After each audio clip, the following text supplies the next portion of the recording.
Hello everyone! 大家好！皆さんこんにちは、ひときです。皆さんはスズメバチに刺されたことがありますか？僕のお父さんは昔そのスズメバチに刺されたことがあります。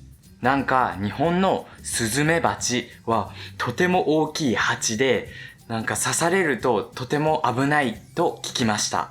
その日本の大きいスズメバチがアメリカでも見つかって、なんか今コロナの次に大変だということを聞きました。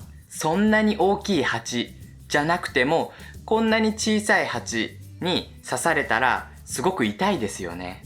今日は刺された時に痛いって感じる、そのことに関係するオノマトペを紹介したいと思います。ではどうぞ。チクチクチクチク。僕たちは蜂に刺された時にチクリと刺されたということができます。他にも例えば病院で注射、その注射をされた時、それもなんか注射がチクリとして痛かったということができます。つまりチクチクはこのチクリとした感覚が何回もある時に使えます。例えば他の人に嫌な言葉をたくさん言われる。その時なんかうって心が痛くないですか？針で心を刺されたみたいに、なんか嫌なことを言われたらってなりますよね。ですので例えば仕事場でいろんな人からすごい悪い言葉を毎日言われて、なんか心がチクチクするという言い方ができます。最近ではテラスハウスの花さんがいろんな人から悪い言葉を言われて、悲しいことが起きてしまいました。多分その時花さんはずっと心がチクチクしていたと思います。ですので皆さんも他の人がチクチクさせるようなことを言っていたら、やめなよというふうにこれから言っていきましょう。少し話を変えると、僕たち男性は髪の毛を短く切るんですけど、その髪の毛を短く切った時、なんか短い髪の毛がたくさん首につくんですよ。で、なんかちょっとチクチクしてかゆいなって感じるんですよ。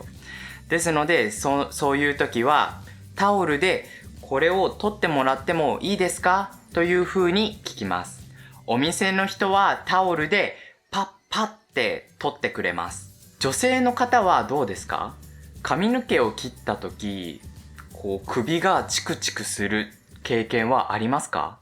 僕はよくお店の人にこの小さい髪の毛を取ってもらったのに、なんか家に帰るとなんか服の中にやっぱ小さい髪の毛が入ってすごいチクチク感じるんですよね。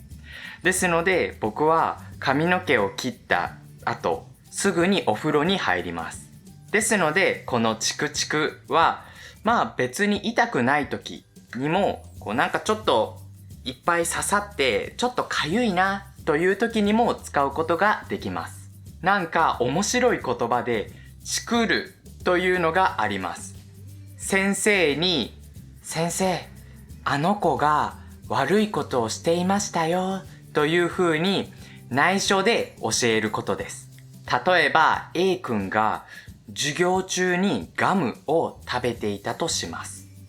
で、僕がそれを見たら、僕は A 君を先生にチクるという使い方ができます。また A 君は僕にチクられたということができます。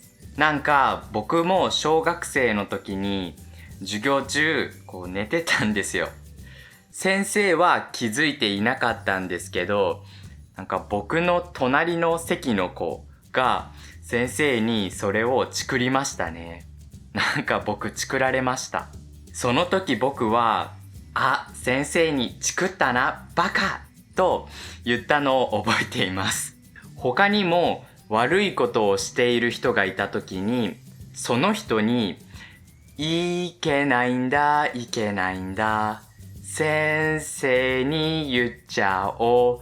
と、こう指をさしてなんか歌う歌がありました。それを言われた人は、先生にチクらないでお願いって言うんですけど、その言った人は、どうしようかな、先生にチクろうかな、どうしようかなってなんか言ってましたね。この歌は日本人全員知っているので、もし悪いことをしている人がいたら、その歌を歌ってみてください。きっとその日本人はとても笑うと思います。Well, have you ever been told on by somebody? チクられたことがありますか？ What naughty things did you do? Tell me in the comments. Or have you ever told on somebody? はい、終わり。お疲れ様でした。俺のコーラいけないんだ、いけないんだ。先生に言っちゃおう。皆さんありがとうございました。